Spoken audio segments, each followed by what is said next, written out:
ጤና ይስጥልኝ ክቡራንና ክቡራት ከእስር ከተፈታው አሁን 7ኛ ወሬን ይዣለሁ። ባለፈው ሳምንት ዋሽንግተን ዲሲ ላይ እንደዚሁ ትልቅ ስብሰባ አድርጌ ነበር። ዛሬም ይህን እድል አግኝቻለሁ። እንደዚህ ያለ እድል በአገሬ አላገኘሁም። ኢትዮጵያውያን ሰብስቤ በእንደዚህ ያለ ሰፋ መድረክ ለመነጋገር እድል ያገኘሁት በሰው ሀገር ውስጥ በአሜሪካ ነው እና ይህን በሰው ሀገር ያገኘሁትን እድል መጀመሪያ በምስጋና ልጀምረው እፈልጋለሁ። እኔ የትግል ጓደኞቼ እና ራሴ ኮትኩቼ ያሳደጉት ህወሓት የሚባለው ድርጅት እኔን ወንጀለኛ አድርጎ ከና መላ ቤተሰቤ እስር ቤት ሲወረውረኝ ብዙም የማያውቁኝ ሰዎች፣ በሐሳብም ከኔ የሚለዩ ሰዎች በሰውነቴና በዜግነቴ ብቻ በእኔ ላይ የደረሰውን የነጻነት መገፈፍና የፍትህ እጦት ተቃውመው ጮኸዋል፣ ጽፈዋል፣ ተናግረዋል። ስለሆነም የዛሬው ንግግሬ ልጀምር የምፈልገው በእግዚአብሔር ይስጥልኝ ነው። ሁሉም በእኔ ላይና በቤተሰቤ ላይ የደረሰውን ግፍ ተቃውመው ለጮኹ ወገኖቼ እግዚአብሔር ይስጥልኝ፣ አመሰግናለሁ እላለሁ።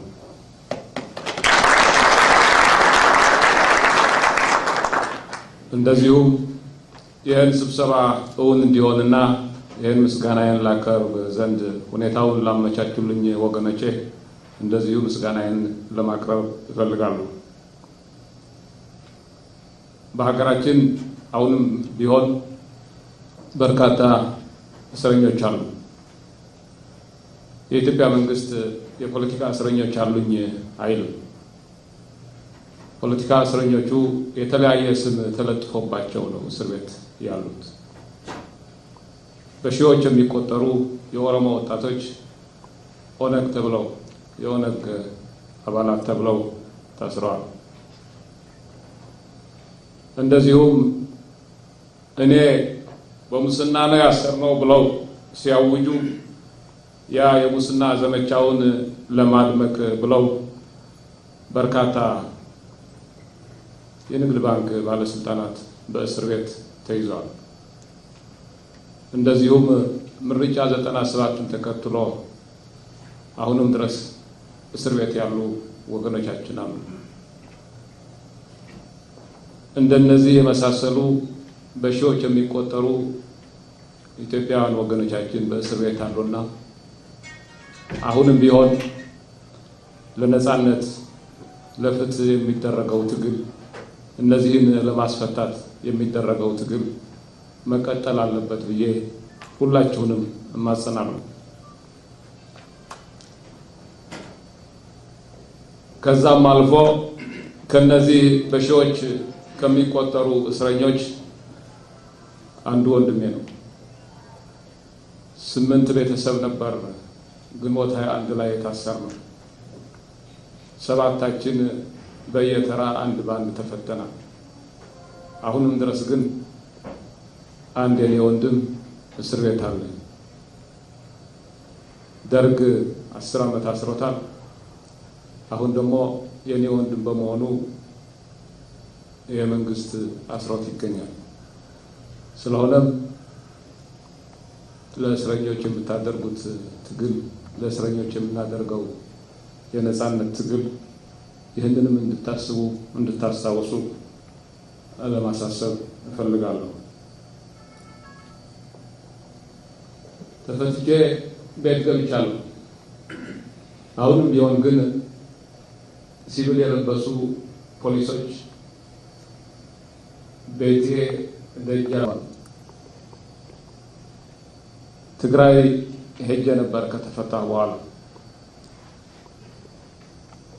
እኔ እዛ ሄጄ እንደተመለሱ የዛ አካባቢ ባለስልጣናት በደረስኩበት መንደር በገባሁበት ቤት እየዞሩ ምን አለ፣ ምን ተናገራችሁ፣ ማን ቤት ገባ ማንን ሳነጋገረ ብለው ሰውን ሲያስቸግሩ ከርሟል። ስለሆነም አሁንም ተፈታችሁ ብንባልም ነፃነታችን ሙሉ በሙሉ አልተመለሰም። ከመንገድ ላይ ጎትቶ ዜጎችን እስር ውስጥ የሚከት በ24 ሰዓት ውስጥ አዋጅ አርቅቆ ተወያይቶ የሚያጸድቅና በነጋሪት ጋዜጣ የሚያወጣ መንግስት እስካለ ድረስ በማንኛውም ጊዜ እንደገና ከመንገድ ጎትቶ የማሰር ጉልበቱ በእጁ አለና ለነፃነት የምናደርገው ትግል ወደፊትም ቢሆን መቀጠል አለበት እላለሁ። እዚህ ሀገር መጥቻለሁ። እዚህ ሀገር ያለሁት የወንድሜ የዳንኤል ዮሐንስ እንግዳ ሆኜ ነው። ዳንኤል ታውቁት ይሆናል። እዚህ ኮሎራዶ ውስጥ ደንቨር ውስጥ ዩኤስ ባንክ የሚባለው ትልቅ ባንክ ቫይስ ፕሬዚደንት ሆኖ ይሰራ የነበረ ነው። እዚህ ያለሁት በሱ ወጪ ነው። 6 ዓመት ሙሉ እስር ቤት ሲቆለፍብኝም ልጆቼንና ባለቤቴን ሲቀልብ የነበረው ባለውለታ ወንድሜ ነው። እዚህ በግል የመጣሁ ብሆንም እዚህ መምጣቴ ካልቀረ ከኢትዮጵያውያን ወገኖቼ ጋር ለመነጋገር እዚህ ያለው ኢትዮጵያዊ በተለያየ ጎራ ተከፋፍሎ አንድ ላይ በአንድ አዳራሽ የመሰባሰቡ እድል አጠያቂ የሆነበት ሁኔታ ነው ያለው። ስለሆነም ሰው በተለያየ ጎራ በተለያየ ከስብስብ በተከፋፈለበት ሁኔታ በጋራ ተሰባስቦ በሀገር ጉዳይ በጋራ ጉዳይ ለመመካከር ይቻላል ወይ? ቁም ነገርስ ለመናገር ይቻላል ወይ? የሚል ጥርጣሬ ነበር። ያም ሆኖ ስብሰባ መጥራቱ ምናልባት በኢትዮጵያውያን መካከል የተፈጠረውን አጥር ከማፍረስ አኳያ አንድ በጎ እርምጃ ይሆናል በሚል ስብሰባውን ለመጥራት ወሰንኩና ዋሽንግተን ስብሰባ ቀረበ። ነገሩ እንደፈራሁት አልነበረም። የሁሉም ብሔረሰብ ተወላጆች፣ የተለያዩ የፖለቲካ ድርጅቶች ደጋፊዎች፣ የተለያዩ የፖለቲካ ፓርቲ ደጋፊ ባይሆኑ እንስማ ብለው ከማንም ፖለቲካ ውስጥ የሌሉ ኢትዮጵያውያንን በስፋት መጥተው ተካፍለዋል። ዛሬም እንደዚሁ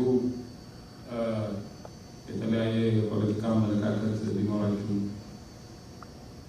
የማንም ፖለቲካ ደጋፊ ያልሆናችሁ የተለያየ ብሔረሰብ ተወላጅ የሆናችሁ ኢትዮጵያውያን በጋራ በዚህ ስብሰባ እንደተገኛችሁ ተገንዝቤያለሁ።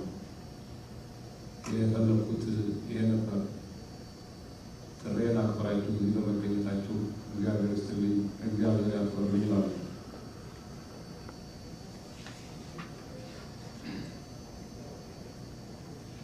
ክቡራትና ክቡራን፣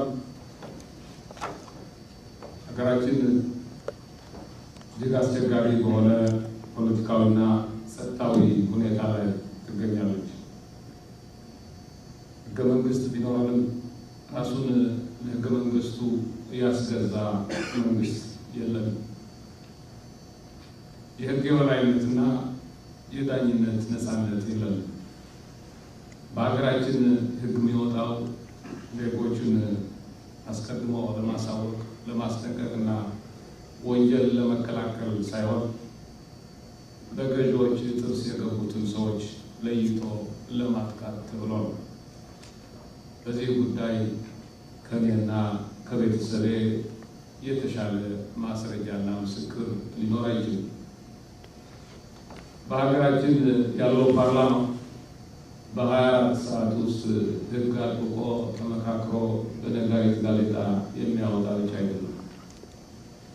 በሀገራችን ያለው ፓርላማ የገዛ ራሱን ሕገ መንግስታዊ ስልጣን የሚገፍ ደንብ በገዛ ራሱ የሚያጸድቅ ፓርላማ ነው። የሀገራችን ሕገ መንግስት እንደሚደነግገው በሀገራችን የሚኖረው መንግስት ፌደራላዊ ዴሞክራሲያዊ ሪፐብሊክ ነው ይላል። ፌደራላዊ ዴሞክራሲያዊ ሪፐብሊክ የሚሉት ነገሮች ትላልቅ ጽንሰ ሀሳብ የያዙ ቃላቶች ናቸው። ነፃ ዳኝነት አለ ማለት ይሆናል። ስራውን በሚገባ የሚሰራ ሉዓላዊ ፓርላማ አለ ማለት ይሆናል። በህዝብ የተመረጠ መንግስት አለ ማለት ይሆናል። ስልጣን በፌደራል መንግስታት ደረጃም የተከፋፈለ ነው ማለት ነው። ሕገ መንግስቱ ይህን ይበል እንጂ በሀገራችን በአሁኑ ወቅት በስራ ላይ ያለው ብቸኛ ስልጣን ጠቅላይ ሚኒስትሩ ስልጣን ብቻ ነው። ሌሎቹ ስልጣናት ማለት የዳኝነት፣ የፓርላማ፣ የፌደራል ስልጣናት ለስሙ በሕገ መንግስት ተቀምጠዋል። በተግባር ግን ከነሙሉ ነፍሳቸው የሉም። ሕገ መንግስታችን ፖለቲካው ስልጣን በዲሞክራሲያዊና ነፃ ምርጫ ብቻ እንደሚያዝ ይደነግጋል። ይህን ለማሳካት ግን የተስተካከለ መጫወቻ ሜዳና የተስተካከለ መጫወቻ ህግጋት ግድ ይላል። ኢህአዴግ መድብለ ፓርቲ ስርዓትን በግልጽ ተቃውሞ ለመታየት ባይፈልግም ብቃት ያለው አመራር ያለውና ህዝቡን ከጫፍ እስከ ጫፍ ሊያነቃንቅ የሚችል ጠንካራ ተፎካካሪ ፓርቲ ማየት አይፈልግም። በዚህ ፈንታ በመድብለ ፓርቲ ስም እርስ በርሳቸው የሚናቆሩ መስማማት ያቃታቸው 40 እና 50 ፓርቲዎች እንዲኖሩ ነው የሚፈልገው። የሚያሳዝነው ደግሞ በኢትዮጵያ የፖለቲካ ለውጥ እንዲመጣ እንሻለን የሚሉት የተቃዋሚ ፓርቲ መሪዎች በቀጥታም ይሁን በተዘዋዋሪ የዚህ አፍራሽ ስትራቴጂ ተባባሪ መሆናቸው ምርጫ ቦርድም ይህንን የኢህአዴግ ፍላጎት ማራመድ ነው ዋና ስራ አድርጎ ያዘ። በሕገ መንግስቱ የተቀመጠለትን ኃላፊነት በመወጣት ፈንታ ድርጅቶችን በመሰነጣጠቅ በማፍረስና በመገጣጠም ስራ ነው ተጠምዷል። በሀገራችን በአሁኑ ወቅት ፓርቲ መመስረት ትንሽ ሱቅ እንደመክፈት ወይ የግል ኩባንያ እንደማቋቋም እየሆነ ነው። ፓርቲዎች የአባሎቻቸው ነፃ ዴሞክራቲክ መድረኮች መሆኑ ቀርቶ ፓርቲዎች የመሪዎቻቸው እየሆኑ ነው። የገዢው ፓርቲ ኢህአዴግን ጨምሮ የሀገራችን ፖለቲካ መሰነጣጠቅ፣ ዘለፋና ጥላቻ የበዛበት ያደፈ ስራ እየመሰለ ከመሄዱ የተነሳ እርባና ያላቸው ዜጎች የሚሸሹት አፈጮሌዎች የሚሰባሰቡበት ማሳ እየሆነ ነው። በአሁኑ ወቅት ፖለቲከኛ መሆን ማለት የፖለቲካ ስራ መስራት ማለት ብቃት ያለው አመራር መፍጠር፣ በጥናት ላይ የተመሰረተ ስትራቴጂና ስልት መንደፍ፣ ሁሉን የሚያሰባስብ የሁሉን ጥያቄና ብሶት ያገናዘበ በሳል አሰባሳቢ ፕሮግራም መንደፍ መሆኑ ቀርቶ በየአካባቢው ያለውንና የቆየውን ቁስል እየነካኩ በቁጣና በጥላቻ ዙሪያ የተሰባሰበ ደጋፊ ይዞ መጮህ ነው እየሆነ ያለው። ይህ ችግር ደግሞ የቆዩትን በጎ ማህበራዊና ኢኮኖሚያዊ ግንኙነቶችን እያዳከመና አንድነታችንን ይበልጥ እየሸረሸረ ሁላችንንም ለአደጋ እያጋለጠ ያለበት ሁኔታ ላይ ደርሰናል። የኢህአዴግ ለሁለተኛ መድበለ ፓርቲና ለሰላማዊ ፖለቲካ ውሎ ዝግጁ ያለመሆን፣ የፓርቲዎች መከፋፈል እና ህብረተሰቡን በማቀራረብ ረገድ የተጫወቱት ሚና ደካማና አልፎ ተርፎም አፍራሽ መሆን ተደማምረው የሀገራችንን ፖለቲካ እጅጉን አወሳስበውታል። በአሁኑ ወቅት ኢህአዴግን በሰላማዊ መንገድ መተካት ይቻላል የሚለው ተስፋ እጅጉን እየተመናመነ ነው። አሁን ያሉት ፓርቲዎች በኢትዮጵያ በጎ ለውጥ ያመጣሉ የሚለው ተስፋም እንደዚሁ እየተመናመነ ነው። ኢህአዴግ በዚህ ሁኔታ መረጋጋትን ያገኘ መስሎት ይሆናል። እንደ እውነቱ ከሆነ ግን ይህ ሁኔታ ህብረተሰቡን ወደ ህቡዕ የፖለቲካ ስራ፣ ወደ አመፅና ወደ ትጥቅ ትግል የሚመራ አደጋን ያረገዘ መረጋጋት ነው። የዚህ ውጤት ደግሞ ለኢህአዴግም ሆነ ለሀገራችን በጣም አስጊና አደገኛ እንደሚሆን ምንም ጥርጥር የለው። ክቡራትና ክቡራን፣ ይህ ሁኔታ መቀየር አለበት። ይህ ሁኔታ ካልተለወጠ በእግሩ መፍትሄ ያለው ችግር ነው። መፍትሄ የሌለው ችግር አይደለም። መፍትሄው ደግሞ በእያንዳንዳችን እጅ ውስጥ ያለ መፍትሄ ነው። በእያንዳንዳችን እጅ ውስጥ ያለ ብዙ ዋጋ የማያስከፍለን መፍትሄ ነው የሚል እምነት አለ። ሁላችንም ሀገራችን እንወዳለን። በሀገራችን ሰላም፣ መግባባት፣ እርቅ ሰፍኖ ሀገራችን እንድትለማ እንፈልጋለን። የሀገራችን መለያ የሆነው ረሃብ እና የሰላም እጦት ጠፍቶ በሰላም በእድገት እንድንራመድ እንፈልጋለን። ከሀገራችሁ ውጭ ያላችሁት ኢትዮጵያውያን ወደ ሀገራችሁ ተመልሳችሁ ያፈራችሁትን እውቀትና ሀብት በሀገራችሁ ልማት ላይ ያውላችሁ ከወገኖቻችሁ መሀል በደስታ ያላንዳች ስጋት የምትኖሩበትና የምትጠቀሙበት ቀን እንዲመጣ ትመኛላችሁ። ይህ እንዲሆን ግን እኛ ኢትዮጵያውያን ከልክሎ የያዘን በእያንዳንዳችን ውስጥ ያለው ጥላቻ የሚሉት ችግር አለ።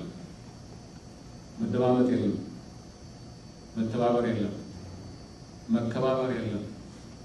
ሌላው ቀርቶ አንዳንድ ቦታ ላይ እንደሰማሁት በአንድ ቤተክርስቲያን ጥላ ስር ቆመው እግዚአብሔርን ሰላም አውርድልን ብሎ በጋራ መለመን ያልተቻለበት ሁኔታ ውስጥ ነው ያለው።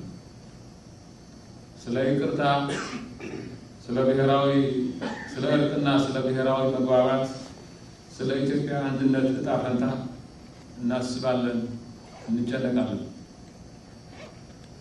እርቅና ፍቅር ግን ከራስ ነው የሚጀምረው። እርቅና ፍቅር እያንዳንዳችን ነን የምንሰጠው የምንቀበለው።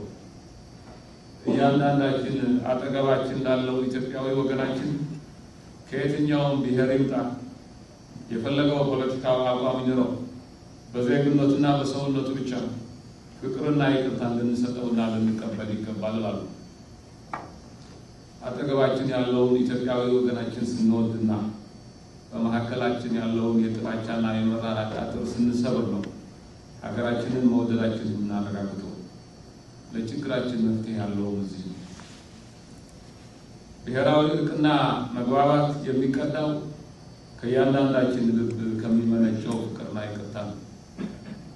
በስልጣን ጥማት የታወሩ አምባገነኖች ብሔራዊ እርቅና ብሔራዊ መግባባት እስኪያመጡልን ድረስ እኛ ኢትዮጵያውያን እጃችንን አጣምረን መጠበቅ የለብንም።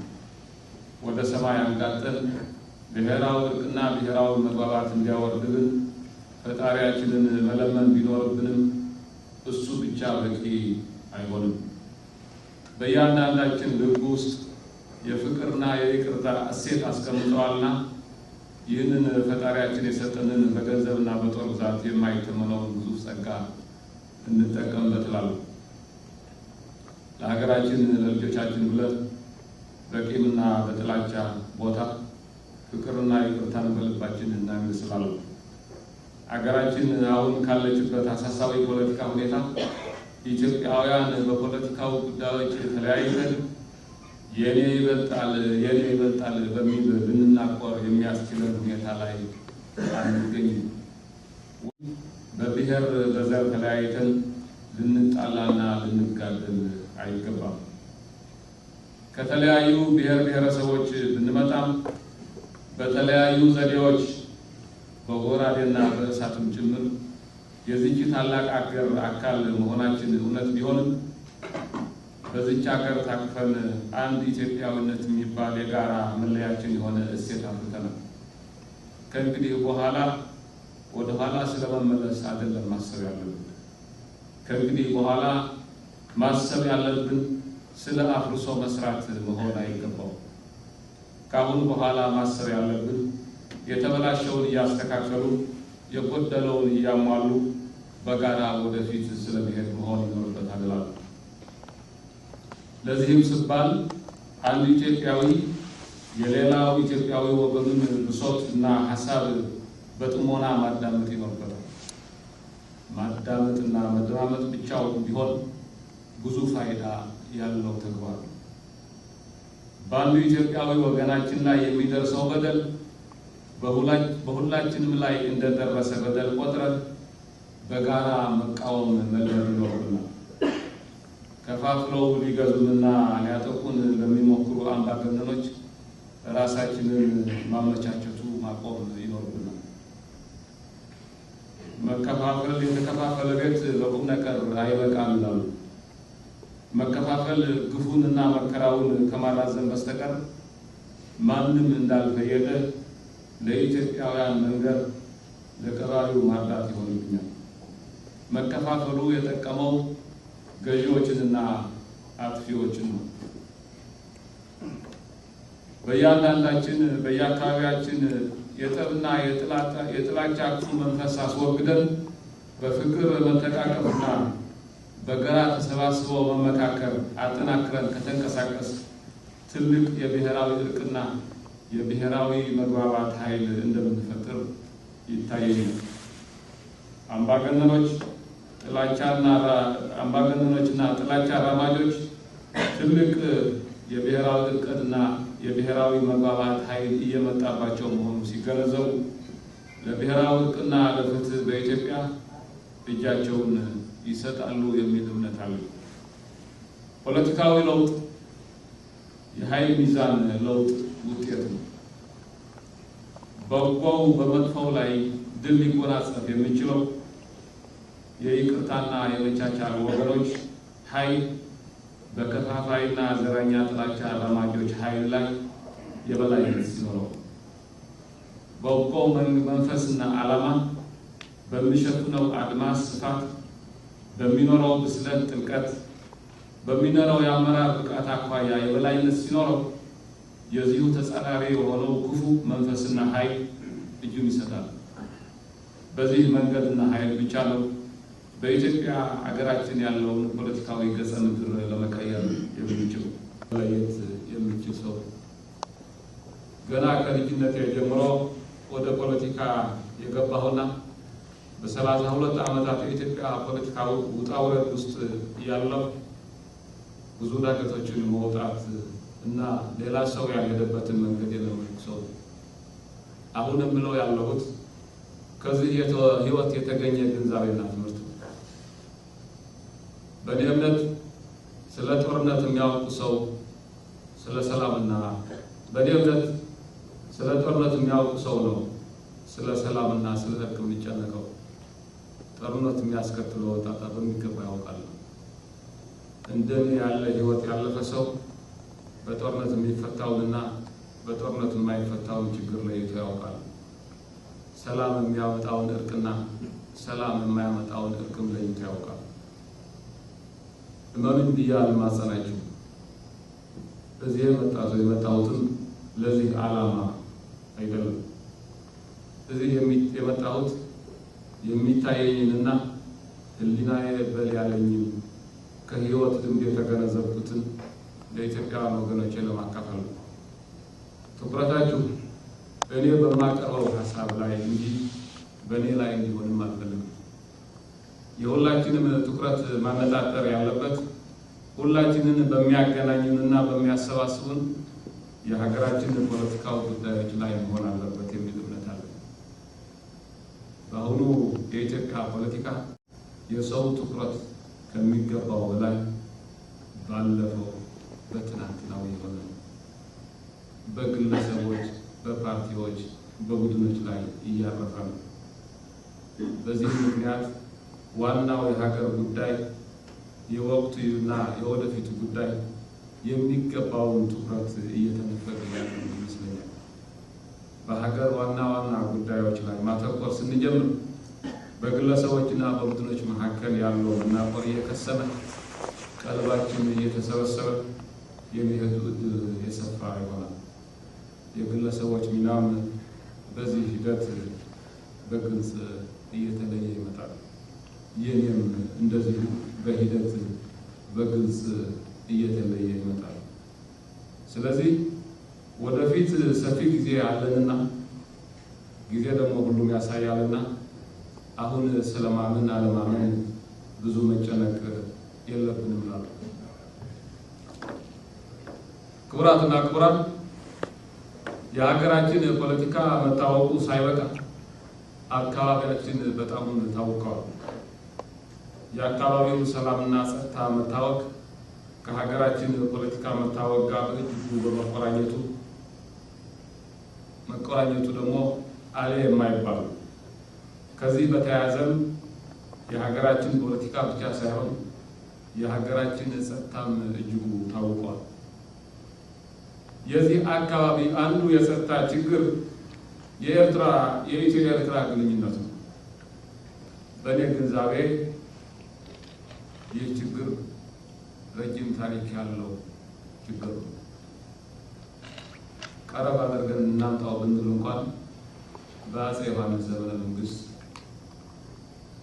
የተፈረመው ህውት ውል ከሚባለው ውል መጀመር እንችላለን። በዚህ የኢትዮ ኤርትራ ግንኙነት ሂደት ውስጥ ዓለም አቀፋዊ ሁኔታዎች ተከስተዋል። በርካታ ዓለም አቀፋዊና አካባቢያዊ ኃይሎችም እጃቸውን አስገብተውበታል። በዚህ አካባቢ ለዘመናት የቆዩ አባይ ነክ፣ ባህር ነክና ሃይማኖት ነክ የሆኑ የፖለቲካዊ ሽኩቻዎች ይህንን ግንኙነት ይበልጥ አወሳስበውታል። ኢህአዴግን ጨምሮ በዚህ ረጅም ጊዜ ያለፉት የሀገራችን መንግስታትና ፖለቲከኞችም በዚህ ግንኙነት ላይ የየራሳቸው አሉታዊና አዎንታዊ ሚና ተጫውተዋል። በዚህ ሂደት የኢትዮ ኤርትራ ችግር ከጊዜ ወደ ጊዜ በቅብብሎሽ እየተወሳሰበ አሁን ካለንበት ጊዜና ደረጃ ላይ ደርሰዋል። ግንቦት 1983 ዓመተ ምህረት የደርግ መንግስት ሲፈረካከስና ኮሎኔል መንግስቱ ኃይለማርያም ሸሽቶ ዚምባብዌ ድረስ እንደዘለቀ ጥቂት ቀናት ቆየት ብሎ ሻዕቢያ አስመራ ሲገባ ኢህአዴግም አዲስ አበባ መግባቱ ይታወቃል።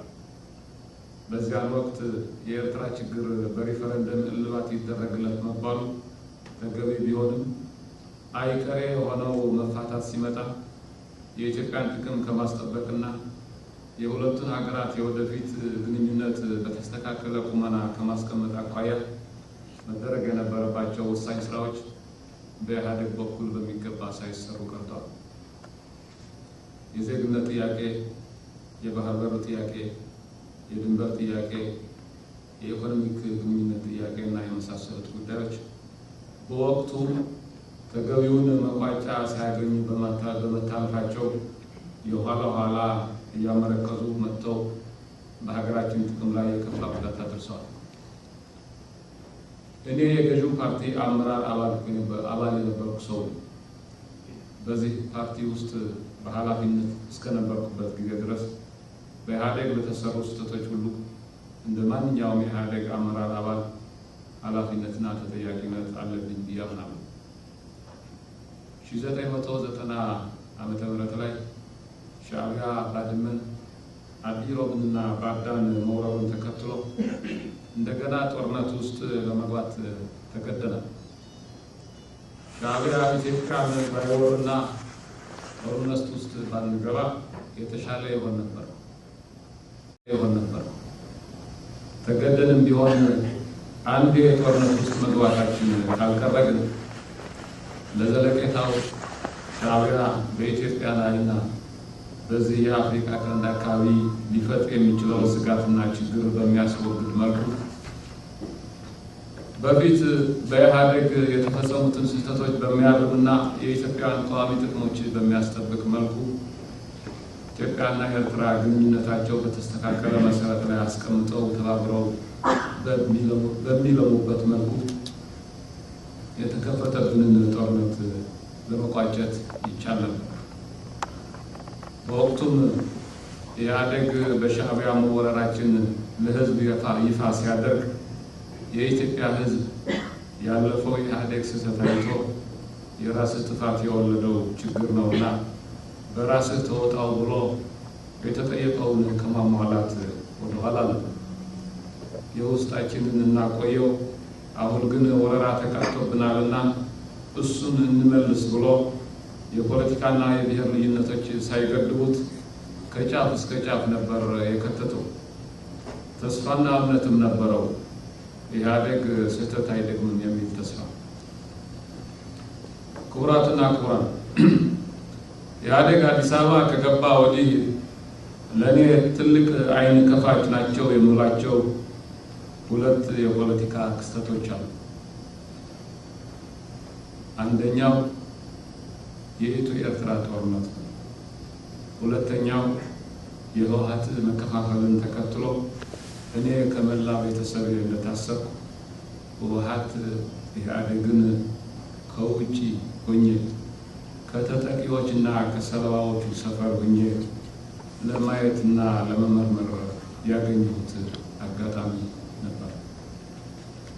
ወረራው በተፈጸመ ማግስት ከነበርኩበት የሲቪል ስራ ወደ ጦርነት መምራት ስራ እንድገባ በተጠየቁበት ወቅት ወደዚሁ ስራ የገባሁት በሙሉ ፈቃደኝነትና ቁርጠኝነት ነበር። ጦርነትን በቀጥታ ይመራ የነበረው ማዕከላዊ ኮማንድ ከመሳተፍ ጎን ለጎን የኢህአዴግ ስራ አስፈጻሚ ኮሚቴ አባል በመሆኔም ይህ ኮሚቴ ባካሄዳቸው ስብሰባዎች እና ባስተላለፋቸው ውሳኔዎች ሁሉ ተሳታፊ ነበር።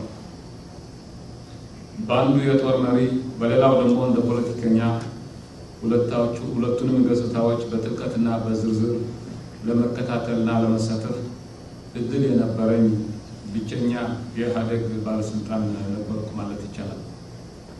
ሁለቱን ባርኔጣዎች ይዞ ጦርነት መምራት የመጀመሪያ ባይሆንም እንደ መንግስት ሆኖ በሀገር ደረጃ ጦርነት መምራት ግን የመጀመሪያችን ነበር። ይህ በመሆኑ የኢትዮ ኤርትራ ጦርነት የፖለቲካ፣ የኢኮኖሚ፣ የውጭ ግንኙነቶችና የመከላከያና ጸጥታ ጉዳዮችን አጣምሮ ወደፊት ያመጣ ሁሉን አቀፍ ገጽታዎች የተላበሰ ጦርነት ነበር። ጉዳዩ የጦር ሜዳ ስራ ብቻ አልነበረም። በመሆኑ ለእኔ ወቅቱ የሀገራችን ውስጣዊ ሁኔታ ያለችበትን ጂኦፖለቲካዊ አካባቢ ውስብስብነት፣ የዓለም አቀፍ ተቋማት የፖለቲካ ስሌት ምን እንደሚመስል አጣምሮ ያሳየኝ ትልቅ አይን ከፋች ክንዋኔ ነበር። በዚህ ወቅት የኢትዮጵያን ሕዝብ ወደ ሰፊነትና ይቅር ባይነት አይቻሉ። ሀገር ተወረረ ሲባል ራሳችሁ ያመጣችሁት ነው አላሉ።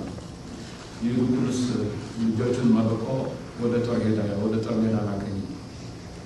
የቀድሞ ጦር መኮንኖች እና አባሎች በጥሪ ተሰብስበው ላነጋግራቸው መሀከላቸው ስገባ በታላቅ ጭብጨባና ሆታ ነበር የተቀበሉ። ጥርጣሬና ጥላቻ አላየሁባቸው። በዚህ ወቅት የታዩት ክስተቶች ለእኔ አይን ከፋች እንደነበረው ሁሉ ለሁሉም የኢህአዴግ አመራር አይን ከፋች መሆን ይገባቸው ነበር። ግን አልሆኑም። ባለመሆኑም በጦርነቱ መካከል በጦርነቱ አካሄድ ዙሪያ ትልቅ መከፋፈል ተፈጥሯል። ይህ መከፋፈል በመፈጠሩ በጦርነቱ ልናሳካ እንችል የነበረው ግብ ሳይሳካ ቀርቷል። ማሳካት ስንችል ሰራዊታችን ከነሙሉ ኃይሉና ግለቱ እያለ ነገሩ መንገድ ላይ እንዲቆም ተደርጓል። ጦርነቱ የሻዕቢያን ስጋት ለዘለቄታው በሚያስወግድ መልኩ ሳይሰራ ቀርቷል። አሁን ሀገራችን ገብታበት ያለው ችግር ምክንያት በእኔ እምነት በዚያን ወቅት የተሰራው ጥፋት ነው። ይባስ ብሎ ሰራዊታችን ወደ ኋላ ተመልሶ እንዲሰፍር የሻዕቢያ ባህሪ እየታወቀ ዩኤን ይጠብቀው ይመስል የዩኤን ጦር በገላጋይነት መሃል ይግባ ተብሎ ከዚያ ዋጋ በኋላ ወደ አልጀርስ ስምምነት በጥድፊያ እንድንገባ ሆኗል። የኢህአዴግ ባለስልጣናት አሁን ተመልሰው ስለ ሻዕቢያ አሸባሪነትና ጦር ጫሪነት የኢትዮጵያን ሕዝብ ሲቀሰቅሱ ስሰማ ይገርመኛል። በዚያን ወቅት የገዛ የትግል ጓደኞቻቸው ይህ ነገር አይሆንም ስንላቸው ጦርነት ናፋቂ፣ በጦርነት አትራፊ፣ ጸረ ዴሞክራሲ፣ ቦናፓርቲስት ብለው ዘልፈውናል፣ ሰድበውናል። ነገሩ ያልተዘጋና ያልተቋጨ መሆኑ እየታወቀ ከሻዕቢያ ያለውን ጉዳይ ዘግተናል፣ ከእንግዲህ ከድህነት ሌላ ጠላት የለንም፣ ስለ ሻዕቢያ የሚናገሩት ጦርነት ናፋቂዎች ናቸው ብለዋል። አሁን ተመልሰው በሶማሊያ ላለው ችግር እና በኢትዮጵያ ላለው ችግር ፈጣሪው ሻዕቢያ ነው ብለው የኢትዮጵያን ሕዝብ ለማሳመን ይሞክራሉ። ክቡራትና ክቡራን፣ ከብዬ እንደገለጽኩት የኢትዮ ኤርትራ ችግር ረጅም ዕድሜ ያለው ዓለም አቀፋዊና የአካባቢ ኃይሎች ተዋናይ ሲሆንበት የቆየና ያለ የራሳችን ገዢዎችም ራሳቸውን በስልጣን ለማቆየት ሲሉ ከዓለም አቀፋዊና አካባቢ ኃይሎች ጋር የተቆራኙ ችግሩን ይበልጥ ሲያወሳስቡ የሚታዩበት ክስተት ነው። ስለ ኢትዮ ኤርትራ ችግር መፍትሄ ስናስብ እነዚህ የጠቀስኳቸው ሁኔታዎች ግንዛቤ ማግኘት ያለባቸው ይመስለኛል።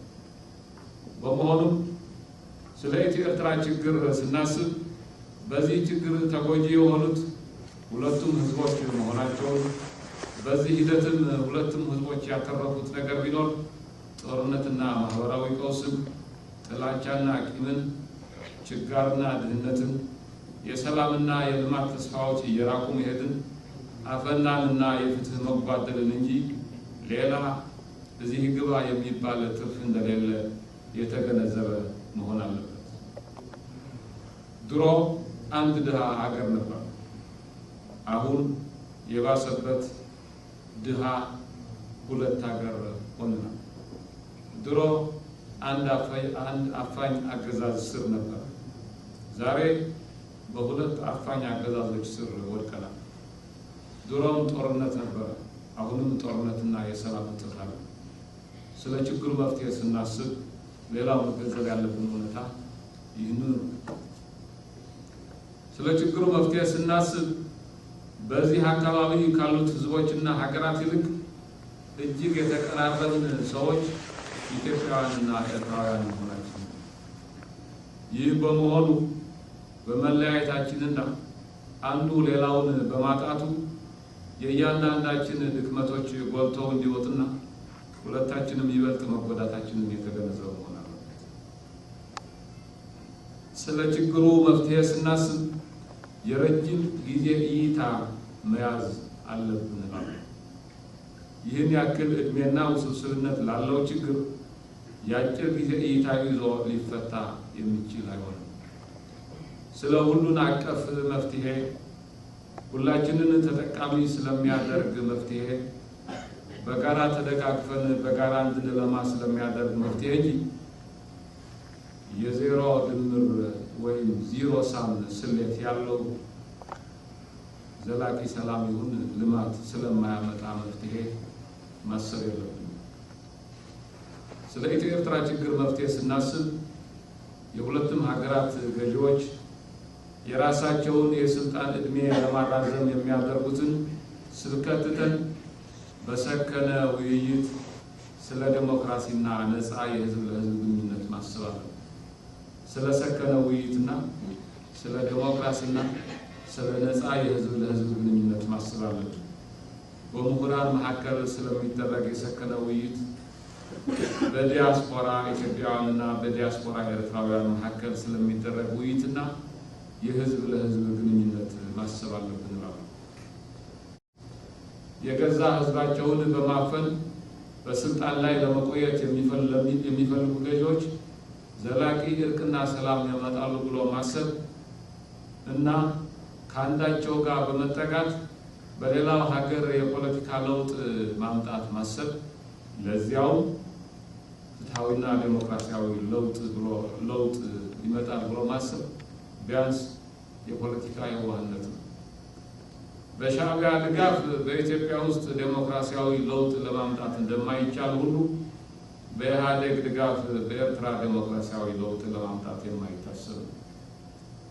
ሻዕቢያና ኢህአዴግ በገዛ ሀገሮቻቸው ዲሞክራሲያዊ ለውጥ እንዲመጣ የማይፈቅዱ ናቸውና አንዱ ለሌላው ሀገር ዲሞክራሲ ፍትህ ይመኛል ብሎ ማሰብ የፖለቲካ የዋህነት ነው። ስለ ኢትዮ ኤርትራ ግንኙነት ይህን ስል አንድ ላስረግጠውና ግልጽ ላደርገው የምፈልግ ጉዳይ አለ። አሁንም ይህንን እያልኩ ያለሁት ሰውዬ በኢትዮ ኤርትራ ጦርነት ወቅት ጦርነቱ ውስጥ ተገደን መግባታችን ካልቀረ ግቡ በማያሻማ መልኩ መደምሰስ እንዲሆንና ስትራቴጂና ስልቱም ይህንን የሚያሳካ እንዲሆን እገፋ የነበርኩ ሰው አንድ የአካባቢ የጦር አበጋዝ ብድግ ብሎ ኢትዮጵያን ላዋርድና ልውረር ብሎ ሲነሳ አይሆንም ብሎ መነሳት እና መመከት ያባት ነው። በመሆኑም ባለፈው ጊዜ በወሰድኩት አቋም አልጸጸትም፣ እኮራበታለሁ።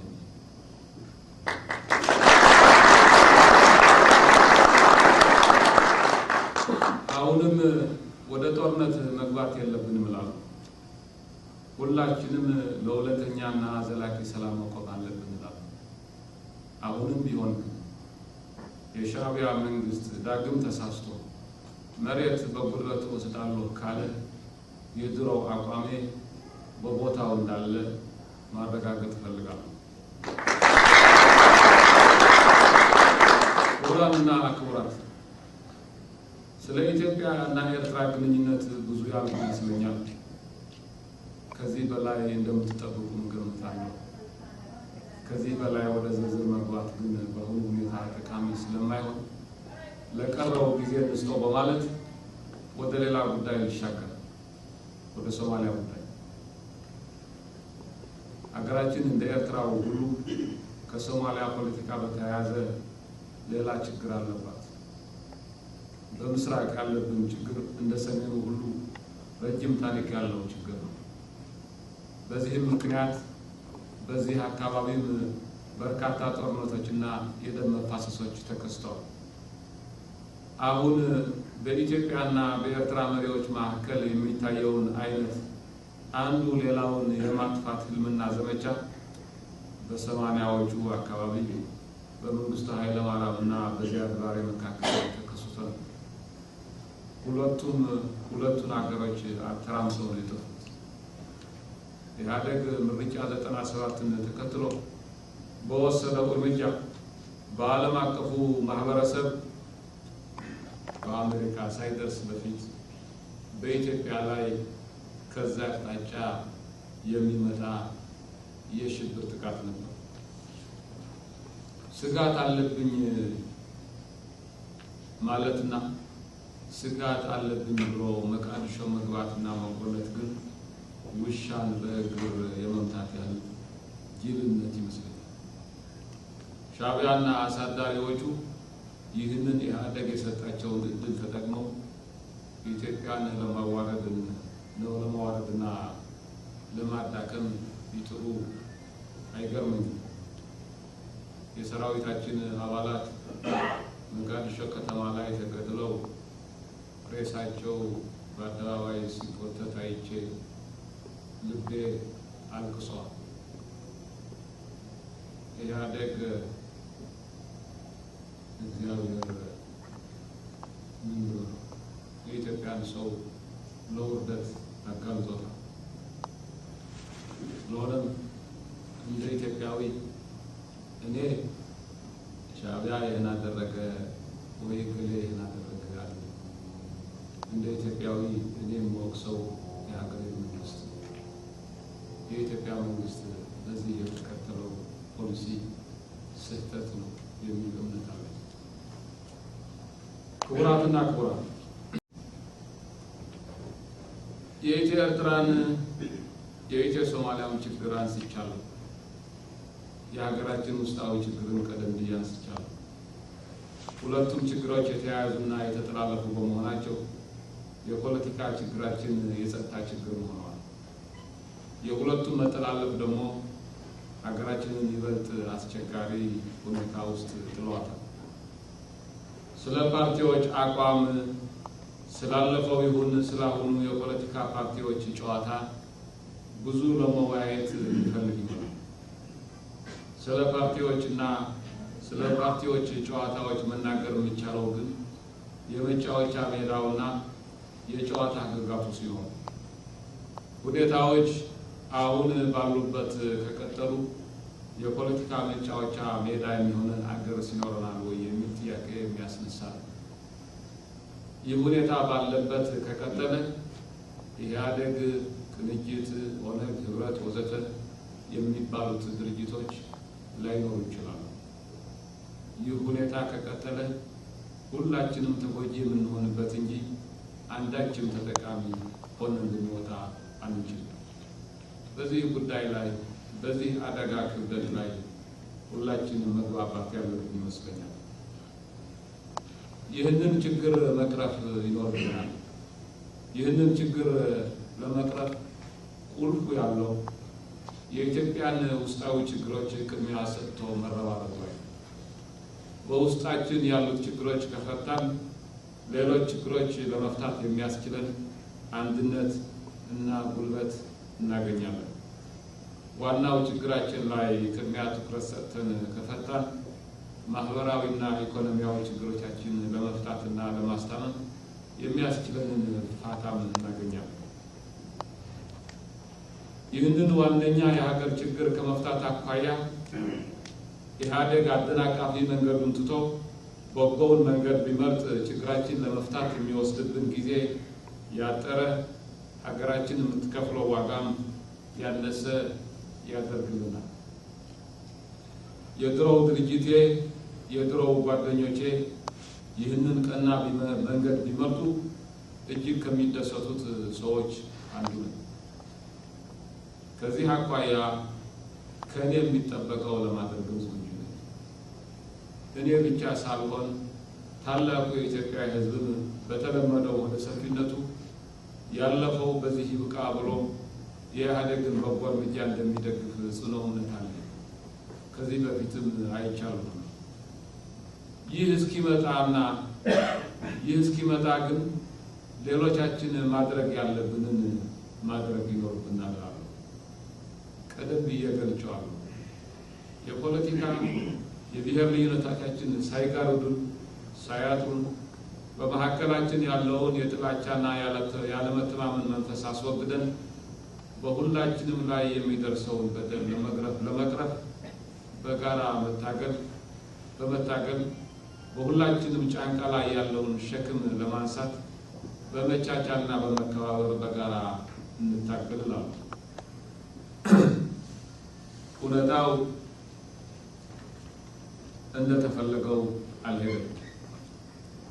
ያላችሁበት አካባቢ የሚሰጣችሁ እሴት የሚሰጣችሁ እድል በሚገባ የተጠቀማችሁበት አይመስለኝም።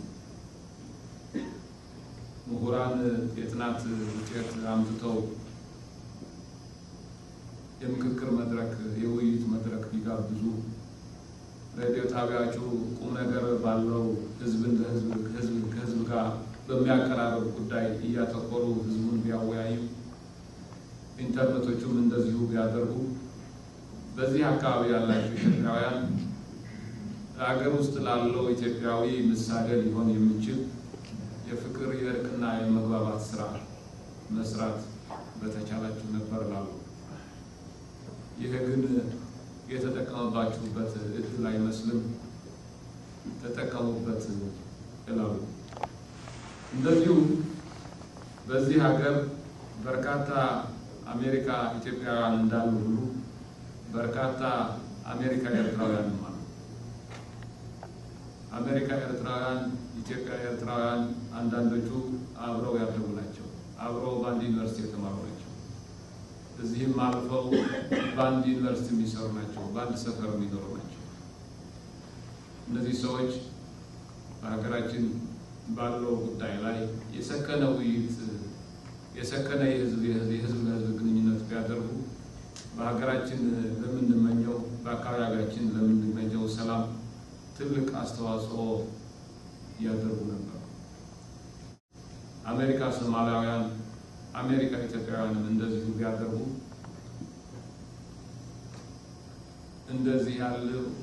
እንደዚህ ያለ ውይይት ቢደረግ ትልቅ የመግባባት የአካባቢ ሰላምና የአካባቢ እርቅ እንቅስቃሴ ሊፈጠር ይችል ነበር እና ስሩበት፣ እግዚአብሔርም ይርዳችሁ ብሏል።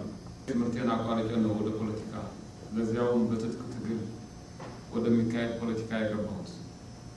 ከትንሽ ተነስቶ የትግል ያክል እስከ አፍንጫው የታጠቀ ሰራዊት ለማሸነፍ የሚችል ስትራቴጂና ስልት መንደፍ፣ ለዚህ የሚበቃ ሰራዊት መገንባት ትልቅ ዳገት ቢሆንም ለመወጣት ተችሏል። በዚህ ሂደት ከስኬቱም ከስህተቱም ብዙ ተምሬያለሁ። ቤተሰቤም በዚህ ሂደት ብዙ ዋጋ ከፍለዋል። ከሁሉም በላይ ደግሞ እኔ የሰጠኋቸውን አመራር ተቀብለው ግዳጃቸውን በመፈጸም ላይ ያሉ በ10 ሺህ የሚቆጠሩ ወገኖቼ ሕይወታቸውን መስዋዕት አድርገዋል። እኔ ይህንን ሸክም ያለብኝ ሰው ነኝ።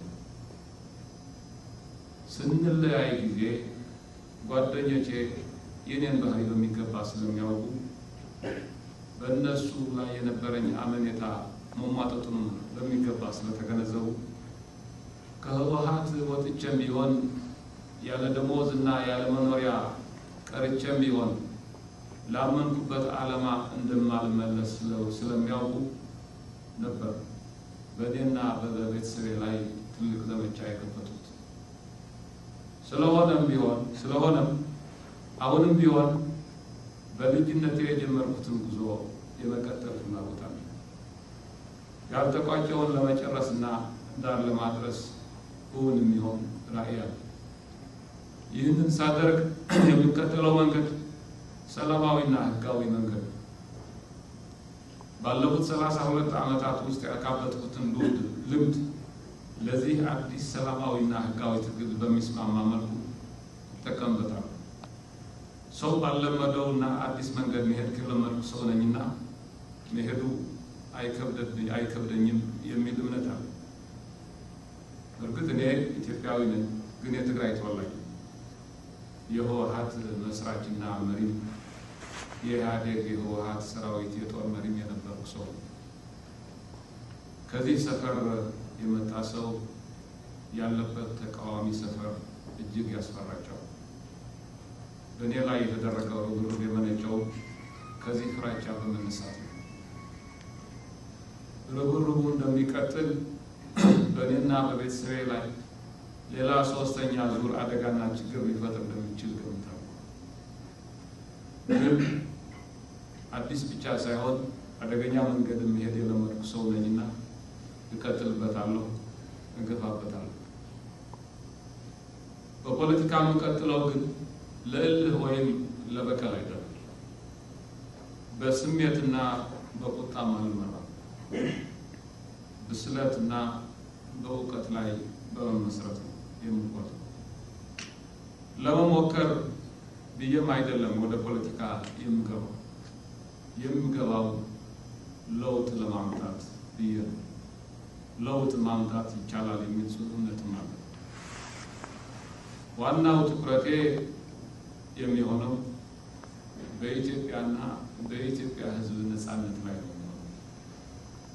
ከኢህአዴግ ህወሓት ባሻገር አገሬ ውስጥ ፍትህና የህግ በላይነት የሰፈነባት ዜጎች ሀሳባቸውን በነፃ የሚገልጹባት በነፃ ምርጫ የመረጡትን ለስልጣን የሚያበቁበት ሀገር እንድትሆን እመኛለሁ። ኢትዮጵያውያን በመካከላችን ያለው ህብረ ልዩነት ታውቆ ማንነታቸው ተከብሮ በኢትዮጵያውነት አብረው በአንድነት ሀገራቸው ሲያለሙ ለማየት እመኛለሁ። በዚሁ የለውጥ ሂደት ቅድም እንዳልኩት ኢህአዴግም ሚናው ቢጫወት ደስ ይለኛል። ፈቃደኝነቱ ካለውን ልተባበረው ዝግጁ ነኝ። የኢትዮጵያ ዕድልና የኢትዮጵያውያን ዕጣ ፈንታ ለአንድ ፓርቲ በስልጣን ለማቆየት ሲባል በመያዣነት መያዝ የሌለበት ጉዳይ በመሆኑ ኢህአዴግ ፈቃዱ ካልሆነ ያለ ኢህአዴግ ተሳትፎና ፈቃድ እንዲሆን ይህ ለውጥ መምጣት አለበት ስላሉ ይህ እውን እንዲሆን ግን የሁላችንም ትብብርና በጎ መንፈስ ይጠይቃል። ቀደም ሲል ስለተናገርኩት አልመለስበትም። ባጭሩ ለማስቀመጥ ግን በመሐከላችን የተፈጠረውን የጥላቻና የቁጣ አጥር እናፍርሰው። ይህ አጥር ካልፈረሰ ሁላችንም የሚያስተባብር የጋራ መድረክ ወይ ፕላትፎርም ለመፍጠር አይቻልም። በመሆኑም ነው ቁርጠኝነቱ ካለ መፍትሄው በእያንዳንዳችን እጅ ያለ መፍትሄ ነው ያልኩት። ጓደኞቼ አቶ ገብሩ፣ ወይዘሮ አረጋሽ፣ አቶ አሎም ያሉበት ፓርቲ በቅርቡ መመስረቱን ሰምታችሁ ይሆናል። የመሰረቱት ፓርቲ አረና ትግራይ ለዲሞክራሲያዊና ለሉዓላዊነት ይባላል። ክልላዊ ፓርቲ ነው። እንደተፈታሁ ለምን በክልል ፓርቲ ጀመራችሁ? ለምንስ አገር አቀፍ ፓርቲ አትመሰረቱም ነበር ብዬ ጠይቄያቸው ነበር። እንደገለጹልኝ ዓላማችን አጀማመራችንም እርሱ ነበር። እንደጀመርነው ግን ሊሳካልን አልቻለም። ነገሩ በቀላሉ እንደማይደርስ እየተገነዘብን ስንሄድም ያላንዳች ተሳትፎ ብዙ መቆየቱን አልወደድንም። የትግራይ ተወላጆችን ብቻ ተሰባስበን አገር አቀፍ ፓርቲ መሰረትን ብንል ደግሞ ፌዝ ይሆናል ከሚል በክልላዊ መድረክ ወይም በክልላዊ ፕላትፎርም ዙሪያ ተሰባስበን እየተንቀሳቀስን ብንቆይ በሂደት ደግሞ ከሌሎች ጋር በምናደርገው ግንኙነትና ውይይት አገር አቀፍ ፓርቲ ምስረታ በጋራ እንመሰርታለን ብለው እንደጀመሩት ገልጸውልኛል። እንደዚያ ከሆነ ጥሩ ነው ብያቸዋለሁ። ለዚህ ዓላማ ስኬትም ተባበራቸዋለሁ። እኔ ዋናው ትኩረቴ በሀገር አቀፍ ፕላትፎርም ወይም በሀገር አቀፍ መድረክ ምስረታ ላይ ማረፍ አለበት እላለሁ። በሀገራችን ከመንግስት ለውጥ ባሻገር መሰረታዊ የፍትህ የዲሞክራሲና የልማት ለውጥ ማድረግ የሚቻለው በጋራ ፕላትፎርም ዙሪያ መሰባሰብ ስንችልና በዚህ ፕላትፎርም በኩል የኢትዮጵያን ሕዝብ ከጫፍ እስከ ጫፍ ማነቃነቅ ስንችል ብሔራዊ አደረጃጀት ያስፈልጋል የሚል እምነት አለ። ገዢዎችና ፖለቲካዊ መሪዎች ለመከፋፈል ሊጠቀሙበት ቢችሉ ብሔራዊ አደረጃጀት ግን በተፈጥሮው ከኢትዮጵያ አንድነት ጋር ተቃርኖ አለው የሚል እምነት የለኝም።